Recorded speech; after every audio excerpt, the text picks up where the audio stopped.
उमेश भाई, आज अपने यहाँ पे नारायण पार्क पे आए हैं। यहाँ पे गौ माता की तड़पने से मौत हुई, तो क्या कारण और क्यों ये घटना घटी है? देखिए, ये जो इंसिडेंट हुआ है वो टोरेंट पावर की बेदरकारी की वजह से ही हुआ है। ये जो किस्सा है ये हमारे जो पड़ोसी लोग हैं, यहाँ पर रहने वाले लोगों ने बताया कि ये जब से खोदा है तब से अंदर वो वायर का जो वायर गया होगा वो खोद कर इन लोगों ने छिले हुए वायर को, टूटे हुए वायर पे ही ये वापस भरकर निकल गए। अब ये संचालन जो है टोरेंट पावर का, ये जो इलेक्ट्रिक है या दूसरे पावर्स वाले हैं या फिर ये पीडब्ल्यूडी वाले हैं, जब खोदे तो वो सब होने चाहिए। जब मैंने टोरेंट पावर वालों को पूछा कि भाई खोदे थे तब आप कहाँ थे, तो बोले हमें बुलाते ही नहीं है। अब प्रशासक महोदय जी ऐसे ही विजिट करने निकल पड़ते हैं, जैसे प्रतिनिधियों को नहीं पूछते।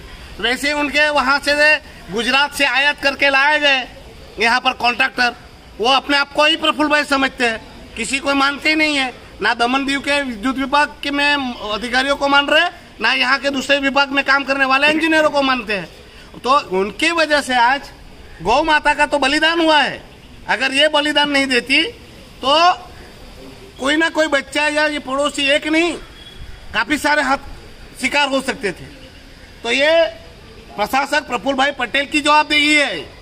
ये जो एफआईआर करनी है ना, ये टोरेंट पावर के साथ साथ प्रफुल्ल भाई पटेल पर करनी चाहिए, क्योंकि उनके ही दिशा निर्देश के ऊपर ऐसे विकास कार्य हो रहे हैं।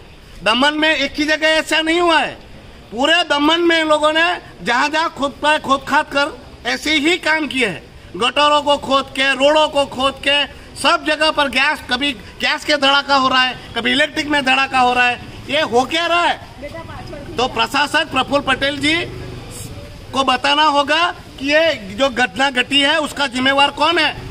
प्रशासक प्रफुल्ल पटेल की ही जिम्मेवारी मैं तो मानता हूँ, क्योंकि वो किसी को मानते नहीं है और अपनी मन मर्जी से ऐसे विकास कार्यों को विकास कार्य बता रहे हैं। आज पूरे दमन में सारी जगह पे रोड को खोद खाद की उन्होंने ऐसी स्थिति की है, ना लाइट का सही से मरम्मत की है, ना पानी की पाइपलाइन की मरम्मत की है, ना तो उन्होंने गैस की पाइपलाइन की मरम्मत की है।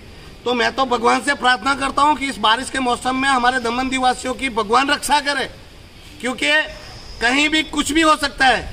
तो टोरेंट पावर पर भी और प्रशासक प्रफुल्ल पटेल पर खुद पर एफआईआर करानी चाहिए। मैं गौ रक्षा मंच से विनती करूंगा कि इस बाबत पर कि एक लेटर मुझे भी दे, ताकि मैं भी पुलिस वालों को भी बोलूं कि प्रशासक प्रफुल्ल पटेल पर भी एफआईआर करे, ताकि ये प्रशासन सीधा होगा तो ही ये विनाश कार्य रुकेंगे और अगली घटना नहीं घटेगी। और मैंने इलेक्ट्रिक वालों को भी बोला है कि लाइट बंद करके पूरा वायर चेंज करो और वापस ऐसी घटना ना घटे, उसकी तकेदारी लो। और दमन निवासियों को भी बोलता हूँ, ये जब गटर खोदती है, रोड खोदता है, तो आप लोग भी बोलिए, ऐसे छोड़ के चले जाएंगे तो उसका भुगतान हमें ही नुकसान भुगतना पड़ेगा। ये तो भगवान की असीम कृपा है और गौ माता ने अपनी जान की बलिदान देके हमें ही बचा लिया। सोचो कि आप में से कोई अगर ऐसा होता तो क्या होता, एक की जगह कितनी जानें भी जा सकती थी। तो ऐसी वारदात को रोकने के लिए दमन निवासियों को भी जागृत होना पड़ेगा। ऐसा खोदकाम हो तो ऐसे ही खोदने मत दीजिए। जब काम पूरा ना हो, लाइट वाला ना हो, गैस वाला ना हो, पीडब्ल्यूडी वाला ना हो, तो खोदने ना दे। बस यही कहना है। और दमन दीव के प्रशासन को कहना चाहता हूँ कि आप लोग होश में आइए और ये विनाश कार्य बंद कीजिए।